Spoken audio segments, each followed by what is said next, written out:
کہ جناب انہوں نے کہا آپ سے دعا کرائیں. فرمانے لگے میں دعا کروں جو ہر جمعرات خود خواجہ نظام الدین صاحب سے دعا کرانے جاتا ہوں. آج جمعرات جاتا ہوں دلی اور ان سے دعا کرا کے آتا ہوں. تجھے پتہ یہاں کیوں بلایا ہے؟ یہ بتانے کے لیے کہ تیرے حالات خراب کیوں ہوتے ہیں. کہ حضور کیوں ہوتے ہیں؟ فرمانے لگے تیرے حالات اس لیے خراب ہوتے ہیں کہ تو حضرت خواجہ نظام الدین صاحب کی قدر نہیں کرتا. ان کی قدر شروع کر دے, میرا وعدہ ہے تیرے حالات صحیح ہو جائیں گے. انہیں قدر چھوڑ دی ہے رب کریم کے بندے کہ تیری بغل میں رہتے ہیں نا, ساتھ ہوتے ہیں. تو کہتا ہے وہ تو میری رینج میں ہے, مسئلہ ہی کوئی نہیں, تیرے پاس ہوتے ہیں. اور فرمایا انہوں نے وہ دعا کرتے تو اللہ تیرے پہ بڑا فضل کرتا. انہوں نے میرے پاس تجھے بھیجا ہی اس لیے تھا کہ تجھے ذرا قدر پتہ چلے کہ اللہ والوں کی کوئی قدر بھی ہوتی ہے. ایسے موقع تو میرے بھائی یاد رکھیں نسبت کا ایک درجہ ہے, اور یہ ہم نا چکروں میں پڑے رہتے ہیں جس کی وجہ سے نقصان اٹھاتے ہیں. اپنے آپ کو سمیٹ کے رکھیں, نظر پر, زبان پر, سوچ کو پابند رکھیں. حضرت بابا بلے شاہ صاحب رحمۃ اللہ علیہ سادات کرام سے تعلق تھا, سید زادے تھا. سادات کرام کو اللہ یہ عزت دیتا ہے کہ پیدائشی طور پر بھی ان لوگوں کے پاس سند ہوتی ہے کہ ان کی عزت کرنا امت پہ ضروری ہے. تیری نسل پاک میں ہے بچہ بچہ نور کا, تو ہے نے نور تیرا سب گھرانہ نور کا. یہ ان کو فضیلت ہوتی. بابا صاحب فرماتے میرے پاس فضیلت تھی, عظمت تھی, میں سید زادہ تھا اور گیلانی سید غوث اعظم کی اولاد. لیکن آپ فرماتے ہیں مجھے پتا تھا کہ اندر سے میں خالی ہوں. ہمارے زمانے میں کچھ برادریاں ایسی ہیں جن کو ہم لوگوں نے بڑا بنا دیا ہے, وہ بڑے بن گئے ہیں, نیچے اترنے کو تیار نہیں. اور میں اکثر کہا کرتا ہوں کہ یہ زیادتی دونوں طرف سے ہوتی ہے. اصل مجرم وہ نہیں جو اپنے آپ کو بڑا جانتا ہے, اصل مجرم وہ ہے جو اپنے آپ کو چھوٹا سمجھتا ہے, وہ اصل مجرم. تو اس زمانے میں سادات کرام کی بڑی عزت تھی, بڑا نام تھا. تو بابا صاحب کہتے ہیں میرے گھر میں پیری مریدی تھی, ابا جی بھی پیر, دادا جی بھی پیر, پردادا جی بھی پیر, سارے پیر تھے. لیکن میں جب اپنے دل پہ نظر ڈالتا تھا تو خالی تھا معاملہ, شے کوئی نہیں تھی پاس. ہاتھ چموا لینا, نذرانہ لے لینا بات ٹھیک ہے, لیکن نہ علم نہ معرفت, کوئی شے نہیں. اور فرماتے ہیں میں نے جب پلٹ کے دیکھا نا, پورے علاقے پہ نظر ڈالی تو ایک درویش بابا, ایک سادہ بابا سائیں عنایت قادری, جس کی کوئی بڑا نام نہیں, کوئی بڑی برادری نہیں, اور کام اس کا کیا ہے, رمبا لے لیتا اور سارا دن کھیتوں میں محنت کرتا. لیکن جب مغرب ہوتی تو اس بابے کی مجلس سجتی, اور کہتے ہیں جب ایک دفعہ وہ اللہ ہو کہتا تو اس کی ساری داڑھی آنسوؤں سے بھر جاتے. اور جب عشاء کے بعد وہ حضور پہ درود پڑھنا شروع کرتا تو لگتا یہ کہ یہ سادہ نہیں پڑھ رہا, یہ مصطفیٰ کی زیارت کر کے درود پڑھ رہا. فرماتے ہیں میری ساری برادری کو پتا تھا کہ اس کے پاس معرفت ہے, لیکن مسئلہ یہ ہے کہ ہم سید ہیں, وہ رائی ہیں. اب وہاں جائیں بت توڑیں کیسے, ٹوٹتا ہی نہیں, بہت بڑی مصیبت ہے. کیسے ٹوٹے گا؟ لوگ کہیں گے تو مولوی کے پاس جاتا ہے. تو یہ ہو گیا ہے, ساری زندگی گناہ کرتے رہو, ظلم کرتے رہو, ہمیں تانے کا ڈر نہیں. درویش کے پاس جائیں تو لگتا ہے کوئی تانا دے گا کہ کدھر چلا گیا تھا, کدھر چلا گیا. جے کر یار دے نام دا ملے مینا, انہوں چولی پا لیے پنجے سٹیے نا. تو یہ کر نار دے نام دی ملے سولی, جھوٹا جھوٹ لیے پچھاٹیے نا. بابا صاحب کہتے ہیں میں روز اپنے آپ سے جنگ کرتا کہ جاؤں کہ نہ جاؤں. 2 4 5 لوگوں سے میں نے مشورہ کیا تو کہنے لگے تو سیدوں کو بدنام کرے گا. اب تو سادات کو بدنام کرے گا کہ سید ہو کے کسی کے دروازے پہ جاتا ہے. بابا صاحب کہتے ہیں ایک دن لڑتے لڑتے میں تھک ہی گیا, میں چلا ہی گیا. میں نے کہا نہیں, اندر کا بت توڑوں گا تو بات بنے گی. کہتے قصور کا میں رہنے والا تھا, اور مجھے سمجھانے کے لیے اچ شریف سے, جہاں کے آپ رہنے والے تھے, جو پچھلا علاقہ تھا, وہاں سے بڑے بزرگ بلائے گئے کہ بلے شاہ کو سمجھاؤ. کہتے ہیں وہ بابا جی جب آئے تو میں پہچان گیا برادری کے, قبیلے کے, علاقے کے بڑے. میں جب ان کے قریب گیا تو وہ نہیں مجھے جانتے تھے, بزرگ تھے, میں تو جانتا تھا نا. تو مجھے کہنے لگے بیٹے کون ہو؟ تو میں نے کہا حضور میری تو پہچان ہی کوئی نہیں, میری تو کوئی پہچان نہیں, آپ بتائیں آپ کون ہیں؟ تو کہنے لگے اسی اچھیرے, ساڈی ذات اچھیری, کیونکہ اچ شریف وچ رہنے ہیں. تو اب تو بتا. تو بابا صاحب کہنے لگے اسی قصوری تے ذات بھی قصوری, کیونکہ وچ قصور دے رہنے ہیں. وہ جو چھوٹے تو اپنا قصور مانتے, ہاں جی کوئی سانو اچا مل جائے تو نیویں ہو بہنے بات ختم ہو گئی۔ بابا صاحب رحمۃ اللہ علیہ کو بڑا سمجھایا۔ بابا جی کہنے لگے حضور میں کیا کروں؟ میں جب اس درویش کے پاس جاتا ہوں تو مجھے رب یاد آتا ہے، جب میں اس کے پاس جاتا ہوں تو میرے من کی میل کچیل دھو ڈالتا ہے، اور میں اس کی مجلس میں بیٹھا ہوتا ہوں تو لگتا ہے کہ مدینے والا رسول بھی مجھے مسکرا کے دیکھ رہا ہے۔ میری مجبوری ہے، میرے وہ جو اندر کے باطن کے میل ہے نا اس نے دھو ڈالے۔ اور کہا حضور آپ تو کہتے ہیں اس کے پاس نہ جاؤ، میرا تن تو گھر میں ہوتا ہے، میرا من اسی کے پاس رہتا ہے، میں اسی کے ساتھ رہتا ہوں، اسی کے پاس بیٹھتا ہوں، اسی کے پاس سوتا ہوں، اور میری کشش اتنی سخت ہے کہ اب میرا گزارا نہیں، اب اسی کے ساتھ جیڑا بلے نو سید آکھے ان دوزخ ملنے سزائیں۔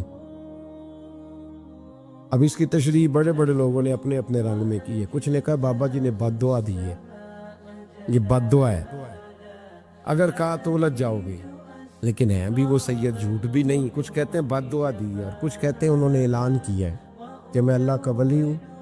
اگر کسی نے یہ لفظ کہا تو وہ یاد رکھے وہ جڑا بلے نو سید آکھے انہوں دوزخ ملن سزائیں، تو جڑا بلے نو رائیں آکھے وہ جنت پینگا پائیں۔ لوگ کہتے ہیں کہ اللہ کے ولی کے پاس سب سے بڑی طاقت کیا ہوتی ہے؟ کچھ لوگ کہتے ہیں جو کہتا ہے وہ ہو جاتا ہے، یہ بڑی طاقت ہے۔ کچھ لوگ کہتے ہیں کہ اللہ تبارک و تعالیٰ کا ولی دنیا سے کٹا ہوتا ہے، یہ اس کی بڑی طاقت ہے۔ میں آپ کو درجنوں صوفیاء کی اور سینکڑوں اولیاء اللہ کے اقوال کا اگر ایک جملے میں نچوڑ عرض کروں تو اللہ کا ولی وہ ہوتا ہے جو وسوسوں سے دور ہو کے یقین کامل کی دولت پا چکا ہوتا ہے، وسوسوں سے بچ جاتا ہے، اس کا یقین تیقن مضبوط ہوتا ہے۔ حضرت ابو الحسن خرقانی ایک بزرگ گزرے، یہ حضرت باعزید بستامی کے سجادہ نشین بو علی سینا سائنسدان ہے بہت بڑا، وہ حضرت ابو الحسن خرقانی کا مرید تھا۔ توجہ ہے میری بات پر؟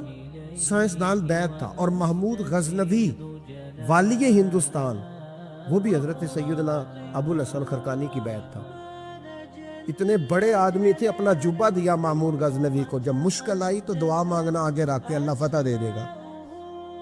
تو محمود کہتے ہیں جب سومناتھ کے مندر میں فتح ہو رہے تھے تو میں نے بابے کا جبہ سامنے رکھ کے دعا کی تو اللہ نے مجھے فتح دے دی۔ کہتے ہیں بابا جی رات خواب میں ملے تو کہنے لگے تو نے کیا قیمت ڈالی میرے جبے کی؟ ایک فتح۔ کہا حضور کیا مطلب؟ فرمانے لگے تو میرا جبہ سامنے رکھ کے دعا کرتا کہ یا اللہ ہندوستان کے سارے کافر مسلمان ہو جائیں تو اللہ نے توفیق ایمان دے دینی، یہ تو نے کیا دعا مانگی ہے؟ پر دامنی پہ شیخ ہماری نہ جائیے، ہم دامن میں چھوڑ دیں تو فرشتے وضو کریں، یہ کیا بات کر دی؟ ایک فتح۔ بہرحال بہت بڑے بابا جی تھے، لیکن ان کی زوجہ بڑی سخت مزاج تھی، سخت ڈاڈی عورت۔ ایک بندہ نا 3 مہینے کا سفر کر کے ان سے ملنے آیا، دروازے پہ دستک دی، اماں جی اندر سے بولی کون ہے دروازے پہ؟ وہ پہلی جھڑکی پہ ڈر گیا، اتنی سخت بات، کون ہے؟ کہا جی میں حضرت کا عقیدت مند ہوں، دور سے ملنے آیا ہوں۔ تو اماں کہنے لگی تو بھی فارغ ہے جس طرح وہ ہر کام سے فارغ ہے، کوئی کام نہیں تجھے بھی؟ تو میرے ذہن میں تو گھروندا تھا، بہت بڑا زاویہ، بڑا میں نے سکیچ بنایا ہوا تھا درویش کا، تو یہاں کیا ماحول ہے؟ بالکل ہی بدلا ہوا، جس بندے کا گھر ہی حال کوئی نہیں، تو باہر کیا ہوگا؟ فرماتے اماں نے سخت جملے کہے۔ میں نے کہا ہے کہاں؟ تو کہنے لگی وہ جنگل میں بیٹھا ہوگا 10-15 مرید لے کے، اللہ اللہ ہو رہی ہوگی، تو بھی چلا جا اور دروازہ نہ دوبارہ کھٹکھٹانا۔ کہتا ہے میں بڑے ناراض پریشان ہوا کہ یار یہ کیا منظر ہے، اتنی سخت ماحول گھر کے اندر حضرت کے، اور میں 3 مہینے کا سفر۔ چلو وہ پیری مریدی والا تو میرا ذہن بدل گیا سارا ہی، لیکن میں نے کہا چلو آیا ہوں تو زیارت تو کر لوں۔ کہتے میں نے جنگل کی طرف منہ کیا تو حضرت ابو الحسن شیر پہ بیٹھے تھے، اور شیر انہیں گھر چھوڑنے آ رہا ہے شیر پہ۔ فرماتے میرے اندر پھر بدگمانی آئی، میں نے دل میں سوچا، میں نے کہا دیکھو بابا جی سے بیوی تو قابو آتی نہیں، اور شیر پہ سواری کی ہوئی ہے۔ حضور کا فرمان ہے ترمذی میں، فرمایا اتقوا فراست المومن فإنہ ینظر بنور اللہ، مومن کی فراست سے ڈرو، یہ اللہ کے نور سے دیکھتا ہے۔ کہتے ہیں حضرت میرے دل کی بات جان گئے، اور سلام کے بعد فوراً پتہ کیا کہا؟ توجہ ہے میری بات پر؟ فرمانے لگے او میرے بھائی، میری بیوی پردے کی بڑی صاف ہے، بستر کی بڑی صاف ہے، وہ کھانا مجھے وقت پہ دیتی ہے، میرا خیال کرتی ہے، زبان کی تلخ ہے، کئی دفعہ خود بھی اسے پریشانی ہوتی ہے کہ میں ایسے کیوں بولتا ہوں، میں نے اگر چھوڑ دی نا اسے کوئی نہیں رکھے گا، بیچاری رسوا ہو جائے گی، آخر میرے بچوں کی ماں ہے۔ اور پھر حضرت ابو الحسن نے جملہ کہا تو وہ شخص کہتا ہے میں چیخے مار کے رویا، فرمانے لگے یہ جو میں شیر پہ بیٹھا ہوں یہ وظیفوں کی وجہ سے نہیں بیٹھا، قلوں کی وجہ سے نہیں بیٹھا، یہ بیوی کی وجہ سے بیٹھا ہوں۔ فرمانے لگے میں اس بد زبان سے حسن سلوک کرتا ہوں، اللہ نے یہ بے زبان مخلوق میری فرما بردار بنا دی۔ حضرت فخر جہاں دہلوی رحمت اللہ علیہ ہزاروں لوگ عقیدت مند تھے، اب اتنے لوگ پیار کریں تو بادشاہ وقت پریشان ہو گیا، اس نے کہا یہ مولوی کہیں حکمران ہی نہ بن جائے۔ اس نے ایک طوائف کو 4 پیسے دیے کہ تو نے اداکاری کر لی۔ حضرت جامع مسجد کی سیڑھیوں سے اتر رہے تھے، ارد گرد عقیدت مند تھے، راستہ وہ بی بی بنی صبری آ گئی، سلام لی اور باتیں ایسے کرنے لگی جیسے بڑی پرانی جاننے والی۔ کیا حال ہے؟ وہ کمر کے درد کا کیا حال ہے؟ سارے مرید پکے نہیں ہوتے، کچھ کچے پکے بھی ہوتے۔ وہ پریشان ہو گئے کہ بابا اور اتنی واقفیت طوائف سے۔ پھر وہ فوراً کہنے لگی میں اس وقت آنا نہیں چاہتی تھی، پر وہ جو رات آپ آئے تھے نا رات کو تو کھوٹے سکے دے گئے آپ۔ بازار گئی ہوں تو دکاندار نے لیے نہیں، بہت سارے بندے سوچ رہے تھے کہ ہم نے کبھی پوچھا نہیں پیر صاحب رات کو کہاں ہوتے۔ تو وہ پریشان تھی اور بی بی اداکاری کر رہی تھی۔ حضرت بڑے مطمئن ہے، رب کے بندے ہیں نا، بڑے اطمینان سے باتیں سن رہے۔ جب وہ چپ کر گئی تو آپ نے جیب میں ہاتھ ڈالا اور 3 دفعہ کہا بیٹی، او میری بیٹی، او پیاری بیٹی، پتر تو کھوٹے سکے دے دا اور اصلی لے جا، دوبارہ بھی کبھی ضرورت پڑی تو بیٹا آ جانا، فخر جہاں کا دروازہ کھلا ہوا ملے گا۔ یہ لفظ کہہ کے نا، یہ لفظ کہہ کے حضرت جلدی سے سیڑھیاں اترنے لگے۔ وہ بی بی تھوڑی دیر سکتے میں رہی اور پھر رج کے روئی اور پھر حضرت کے پیچھے دوڑی، جا کے آگے پیروں کی طرف بیٹھ گئی، ہاتھ باندھ دیے، کہنے لگی او دلی کے بے تاج بادشاہ، مجھے تو پیسے دیے گئے تھے تجھے بدنام کرنا تھا، میں وہ بی بی ہوں جسے اس کے اپنوں نے بھی بہن بیٹی کہنا چھوڑ دیا، میں تجھے بدنام کرنے آئی اور تو نے مجھے بیٹی بنا لیا، اور 3 دفعہ مجھے بیٹی بیٹی کہہ کے پکارا۔ میں تیرے صدقے جاؤں، اب میں اس شہر والوں کو بتاؤں گی کہ فخر جہاں کی بیٹی کیسی ہوتی ہے۔ یہ لفظ کہتے اس نے اپنا کپڑا اٹھایا اور چہرے پہ نقاب کیا، کہنے لگی سنو شہر والوں، آج کے بعد کسی طوائف کا کوٹھا سمجھ کے نہ آنا، میں نے اسے مسجد بنا دیا ہے، قیامت تک مدینے والے کے نام کی اذانیں پڑھی جائیں۔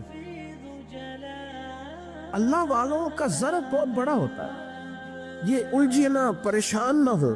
اور تیسری بات والذین یبیتون لربہم سجدا وقیاما، رب کے بندوں کی راتیں موبائل پہ نہیں گزرتی، سڑکوں چوکوں پہ نہیں گزرتی، اللہ کا قرآن کہتا ہے ان کی رات یا سجدے میں گزرتی ہے یا قیام میں گزرتی۔ سیدہ عائشہ صدیقہ رضی اللہ تعالیٰ عنہ فرماتی ہیں اتنی دیر نبی پاک نے نفل پڑھے رات کو، اتنی دیر کہ فجر کی اذان ہو گئی اور میں نے حضور کے قدموں میں ورم دیکھا۔ میں نے صبح عرض کی حضور آپ کے صدقے اللہ اگلے پچھلوں کو بخشے گا، امام الانبیاء ہو کر، سید الرسل ہو کر اتنی مشقت۔ حضور فرمانے لگے عائشہ تم نے بتایا ہے نا میرے اللہ کا مجھ پر بڑا انعام ہے، تو بتا پھر اپنے رب کا شکر گزار بندہ نہ بنوں؟ کبھی تو بھی تو ساری رات مصلی پہ گزارنا، کبھی ایک رات، چلو میں روز کی بات نہیں کرتا، کبھی کبھی کوئی ایک سارا گزارنا اللہ کی بارگاہ میں، اس کے رستے میں۔ ہم تو میرے بھائی نہ بزرگوں کو وقت ملتا ہے اسٹیٹس لگانے سے، نہ بچوں کو ملتا ہے، ہم تو پتہ نہیں کہاں کھو گئے۔ زندگی وہ نہیں ہے جو موبائل کے اندر ہے، زندگی یہ جیتی جاگتی ہے، باہر دیکھیں لوگوں کو۔ خدا را اپنا مصلی سے رشتہ مضبوط کریں، طاقتور مومن وہ ہوتا ہے جس کا مسلح سے رشتہ مضبوط ہوتا ہے، جسے دعا مانگنی آتی ہے، جسے رب کو منانا آتا ہے، جسے سجدے میں جانا آتا ہے۔ آپ دیکھیں نا، نبی پاک کی سیرت کو پڑھے، سورج گرہن ہو گیا تو حضور نے مصلی بچھا لیا، بارش نہیں ہوتی تو مصلی بچھا لیا، بارشیں زیادہ ہوتی ہیں تو مصلی بچھا لی، ہر موقع پر نماز۔ یہاں تک کہ بدر کی رات جناب صدیق اکبر رضی اللہ تعالیٰ عنہ فرماتے، حضور نے صفیں سیدھی کرائی، لوگوں کی ڈیوٹیاں لگائیں، کافر ساری رات گوشت بھون بھون کے کھاتے رہے، اور اللہ کے لاڈلے نبی ساری رات سجدے میں رہے۔ یا اللہ میں 313 لے کے آ گیا ہوں، اگر یہ ہلاک ہو گئے کون تیری عبادت کرے گا قیامت؟ ساری رات نماز پڑھی نبی پاک نے، ساری رات۔ میں کیسے آپ سے عرض کروں کہ ہمارا سجدہ کمزور ہے؟ محفلیں لمبی، نمازیں چھوٹی۔ خدا را واپس آؤ، اور خبردار وہ جو تمہیں ملنگ تلنگ ملتے ہیں، وہ جو کڑے اور وہ جو جناب، ان کو کہو مولا علی شیر خدا کا نام لیتے ہو؟ شیر خدا تو کہتے ہیں میں نے اللہ سے دعا مانگی ہے، یا اللہ جنت میں بھی نماز کی توفیق دینا۔ فرماتے میرا نماز کے بغیر دل ہی نہیں لگتا، نماز نہ ہوگی تو دن کیسے گزرے گا؟ نبی پاک صلی اللہ علیہ وسلم کی حدیث ہے مسلم میں، طبرانی میں، حضور نے فرمایا آؤ میں تمہیں پچھلے زمانے کے ایک ایماندار نوخیز ولی اللہ کی بات سنوں۔ پچھلے زمانے، حضور نے فرمایا پچھلے زمانے میں ایک بادشاہ جادو کے زور پہ حکومت کرتا تھا۔ جب وہ ایک جادوگر اس نے رکھا ہوا تھا تو جادوگر اس کو جادو بتاتا، وہ جادو کے زور پر حکومت کرتا۔ جادوگر بوڑھا ہو گیا تو کہنے لگا بادشاہ کوئی نوجوان میرے پاس بھیج دے، اب میں بوڑھا ہو گیا ہوں، میرا پتہ کوئی نہیں کب مر جاؤں۔ ایک نوجوان کی ڈیوٹی لگائی، بڑا زیرک سمجھدار، اپنے رعایا میں سے چن کے جو ذہین فطرت مزاج بچہ تھا وہ اس نے لگایا۔ اللہ کے محبوب علیہ الصلوۃ والسلام فرماتے ہیں بچہ جادو سیکھنے لگا، وقت گزرنے لگا۔ بچہ جب جادو سیکھنے جاتا تو رستے میں ایک راہب بھی تھا جو انجیل جانتا تھا، وہ اللہ اللہ سکھاتا، لوگوں کو حضرت عیسیٰ علیہ السلام کی تعلیمات سے آگاہ کرتا۔ اس نے دیکھا کہ یہاں بھی لوگ کٹھے ہیں تو وہ بچہ اس راہب کے پاس بھی اٹھنے بیٹھنے لگا۔ اب جب اس کے ساتھ اس کی گفتگو بڑھنے لگی تو اس کو باتوں میں لذت آنے لگی۔ اس نے راہب نے پوچھا کہ تو کون ہے اور کس طرح سے آیا ہے، کیا تیرا معاملہ ہے؟ اس نے کہا جی میں جادو سیکھنے جاتا ہوں، آپ کی باتیں مجھے بڑی اچھی لگتی ہیں۔ اس نے کہا دین سیکھ، جادو سیکھنے والے کافر ہو جاتے ہیں، قرآن و حدیث سیکھنے والوں کو اللہ کامل ایمان عطا فرماتا ہے۔ فرمایا یہ سیکھ۔ بچہ بیٹھنے لگا، اس کے پاس آنے لگا، باتیں دل میں گھر کرنے لگی۔ ایک وقت آیا کہ مسلمان ہو گیا، اور مسلمان کیسے ہوا؟ بچہ کہتا ہے میں تجربہ کر کے ہوا، اب میں تھوڑا سا وقت جادوگر کے پاس بھی جاتا اور باقی سارا وقت وہاں بیٹھتا تھا۔ میں ایک دن جا رہا تھا تو رستے میں اژدہا تھا، بہت بڑا سانپ تھا، رستہ روک کے کھڑا تھا۔ یہ حضور نے بیان کی حدیث۔ نبی پاک صلی اللہ علیہ وسلم فرماتے ہیں بچہ کہتا ہے کہ رستے کے اندر سانپ ہے، رستے بند ہے، لوگ چھتوں درختوں پہ چڑھے، ہراش ہے۔ کہتے چھوٹا سا روڑا میں نے اٹھایا تو میں نے کہا اللہ اگر جادوگر سچا ہے تو اسے مار دے۔ چھوٹا سا روڑا میں نے پھینکا، اژدہا کوئی نہ مرا۔ پھر چھوٹا روڑا اٹھایا، میں نے کہا اللہ اگر وہ عالم سچا ہے تو اسے مار دے۔ اب جب میں نے روڑا مارا تو اژدہا مر گیا۔ میرے اندر سے گواہی آئی نہیں، دین کی باتیں سچی ہیں، نہیں قرآن کی باتیں اسلام سمجھانے کے لیے عرض کر رہا ہوں، اگرچہ اس دور میں انجیل تھی، اللہ رسول کی باتیں اچھی ہیں۔ کہتے میں مسلمان ہو گیا، اب میں نے راہب کے پاس ہی رہنا شروع کر دیا، جادوگر کے پاس چھوڑ دیا۔ اس بچے نے آنا، بادشاہ پوچھتا کہاں زیادہ وقت گزارتے ہو، تو بات گول کر دیتا۔ وقت تیزی سے بڑھنے لگا، اللہ نے اس نوجوان میں طاقت پیدا کر دی۔ اب وہ اس کے اندر نا اللہ نے توانائی، روحانیت پیدا کر دی۔ ابھی جوان ہے، 14-15 سال عمر ہے۔ اللہ نے اب جو بیمار بھی آتا وہ دعا کرتا تو اللہ صحت عطا کر دیتا، جو بھی آتا۔ بادشاہ کا ایک درباری تھا، بادشاہ کو پنکھا جلتا تھا، اندھا ہو گیا، کوئی ایسی تکلیف آئی کہ نابینا ہو گیا، بڑے علاج کرائے، شفا نہیں ہوئی۔ کسی نے اس بچے کا پتہ بتایا کانوں میں، اس کے پاس گیا تو بچہ کہنے لگا شفا تو ہو جائے گی پر کلمہ پڑھنا پڑے گا، مسلمان ہونا پڑے گا، جس پیغمبر کا میں غلام ہوں تجھے بھی بننا پڑے گا، دین پہ عمل کرنا پڑے گا، اللہ شفا دیتا ہے۔ اس نے کہا تو مجھے کلمہ پڑھاؤ، مجھے شفا دے، میں تیار ہوں۔ اس نے کہا شفا تو اللہ دیتا ہے۔ اس نے اللہ تبارک و تعالیٰ کا ذکر کر کے دعا مانگی۔ یہ مسلم شریف میں حدیث ہے، طبرانی میں موجود ہے۔ اللہ نے اسے شفا دی، اس نے کلمہ پڑھنا شروع کر دیا۔ یہاں ایک نقطہ لکھا ہے ہمارے علماء نے، کہتے ہیں جب اللہ ولایت عطا کرتا ہے نا تو یہ سفید بالوں والے کا حصہ نہیں ہوتے۔ اگر جوانی میں کوئی آدمی توبہ کر کے تصوف کے راستے پہ چلتا ہے تو سب سے زیادہ ولایت اللہ اسے عطا فرماتا ہے، سب سے زیادہ ولایت اس کے پاس ہوتی ہے۔ ابھی اس کے بال کالے ہیں، چڑھتی جوانی ہے، دعا کی تو اللہ نے، اور حدیث پاک میں موجود ہے، کوڑے آتے تو شفا یاب ہو جاتے، اندھے آتے تو شفا یاب، برس والے آتے تو اللہ سے دے، جوان ہے۔ بادشاہ کے پاس وہ واپس گیا، وہ جو آدمی جس کی آنکھیں ٹھیک ہوئی تھی، بادشاہ نے پوچھا کہ کیسے شفا ملی؟ تو کہنے لگا میرے رب نے شفا دی۔ بادشاہ سجدے کراتا تھا، اپنے آپ کو منواتا تھا، معاذ اللہ، کہنے لگا میرے علاوہ کون رب ہے؟ اس نے کہا وہی رب ہے جس نے تجھے پیدا کیا ہے، اور وہی رب ہے جس نے مجھے اندھے کو آنکھیں دی ہیں، وہی ہے میرا مالک۔ کہا اچھا تو مجھے نہیں مانتا؟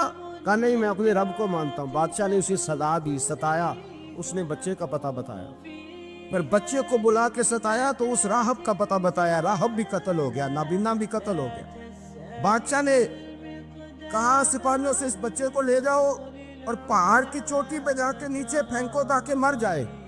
بچہ پہاڑ کی چوٹی پہ گیا تو ہاتھ اٹھا کے کہنے لگا یا اللہ میرے لیے نہیں اپنے لیے، میرے لیے نہیں اپنے لیے انہیں اپنی قدرت کے جلوے دکھا، میرے لیے نہیں۔ اللہ کے بندے اپنی جان بچانے کی دعائیں نہیں مانگ، اپنے لیے انہیں اپنی قدرت کے جلوے دکھا۔ یہ دعا مانگی، جتنے لوگ ساتھ آئے تھے وہ سارے زمین پہ گرے اور سب مر گئے، پہاڑ سے گر کے مر گئے۔ بچہ واپس سیدھا بادشاہ کے پاس، کہنے لگا لو بھائی میرے رب نے مجھے بچا لیا ہے۔ جوان کا ایمان دیکھو، میرے رب نے مجھے، بولو میرے اللہ نے مجھے ایمان کی گواہی دے رہا ہے، میں بچ کے آؤں، تو جھوٹا ہے، میرا رب سچا ہے۔ اس نے کہا لے جاؤ اس کو دریا میں، کشتی میں بٹھاؤ، بیچ دریا کے جا کے دھکا دے دو۔ بیٹھے کشتی میں، دریا کے بیچ گئے، اور جب جا کے وہاں اس کو دھکا دینے لگے تو اس نے کہا اللہ میرے لیے نہیں اپنے لیے انہیں اپنی قدرت کے جلوے دکھا۔ بس ایک طوفان سا آیا، جتنے سپاہی ساتھ آئے تھے ڈوب کے مر گئے۔ وہ بچہ اٹھا اور سیدھا پھر بادشاہ کے پاس، اسی کے پاس، کہنے لگا لو بھائی میرے رب نے مجھے بچا لیا ہے، تیرے پاس آیا ہوں۔ وہ کہنے لگا تو کیا مصیبت میرے گلے پڑ گئی ہے، کیسے جان چھوٹے گی؟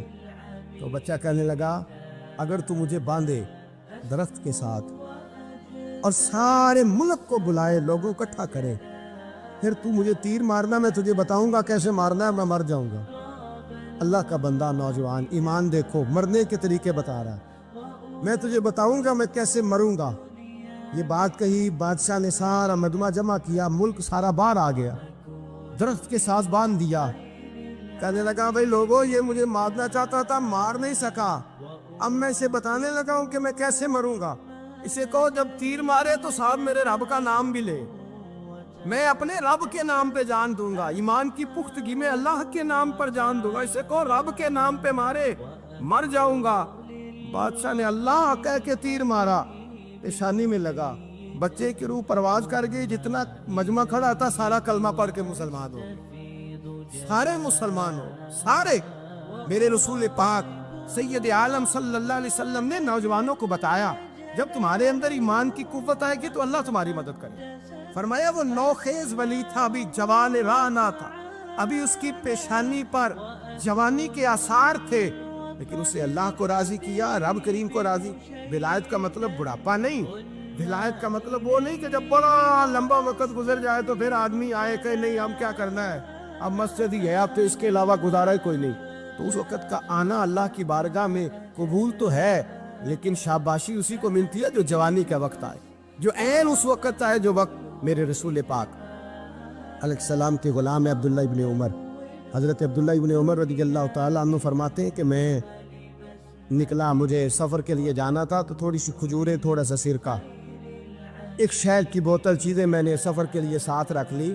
میں جب مدینے سے باہر صحرا میں نکلا نا تو رمضان نہیں تھا، غیر رمضان تھا۔ میں نے ایک نوجوان کو دیکھا بکریاں چرا رہا، بکریاں چرا رہا، اے جوان، آپ فرماتے ہیں اس کا چہرہ بڑا نورانیت والا، گرد پڑی ہوئی پر بڑا حسین۔ فرماتے ہیں میں نے اس کو کہا کہ آ جاؤ کھانا کھا لو، روزے بھی نہیں تھے۔ کہنے لگا نہیں میں نے روزہ رکھا ہوا ہے۔ فرماتے ہیں میں نے کہا پتہ کروں کہ نیرا نیک ہی ہے کہ پرہیزگار بھی ہے؟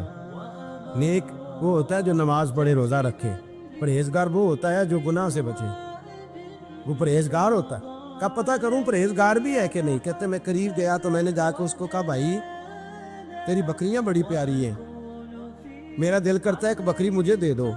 کہتے وہ جوان، غربت بھی، پریشانی بھی، پر دامان توکل کی یہ خوبی ہے کہ اس پر پابند لگے ہوتے ہیں، دھبے نہیں ہوتے۔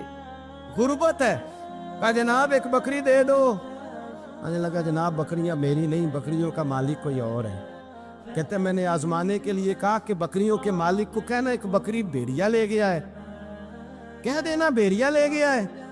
تو کہتے اس نے میری طرف دیکھا، گرد سے اس کے بال لٹے ہوئے، آنکھوں میں روشنی، چہرے پہ اطمینان، لب و لہجے میں ایمان کی طاقت، نوجوان۔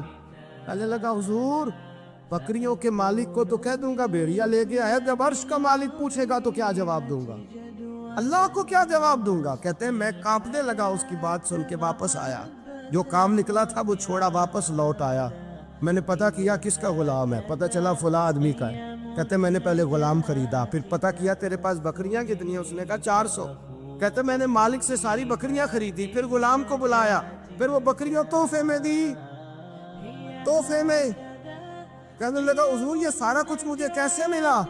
میں نے کہا تیرا ایمان بڑا پختہ تھا تو میرے رب نے تجھے انعام عطا فرمایا ہے۔